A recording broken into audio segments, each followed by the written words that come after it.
50 বছর ধরে আমাদের এই পথ চলা, সুস্থ মা ও শিশু আর কোটি কোটি মানুষকে হাসি খুশি রাখার লক্ষ্যেই চলছি আমরা।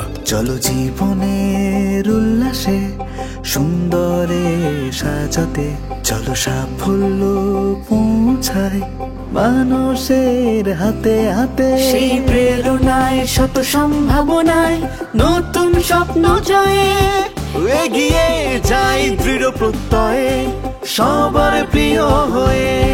কোটি মানুষের জীবন ছুঁয়ে এসএমসির সাথে চলো 50-এর উচ্ছ্বাসে একসাথে আগামীতে। কোটি মানুষের জীবন ছুঁয়ে এসএমসির সাথে চলো 50-এর উচ্ছ্বাসে একসাথে আগামীতে। 50-এর উচ্ছ্বাসে একসাথে আগামীতে।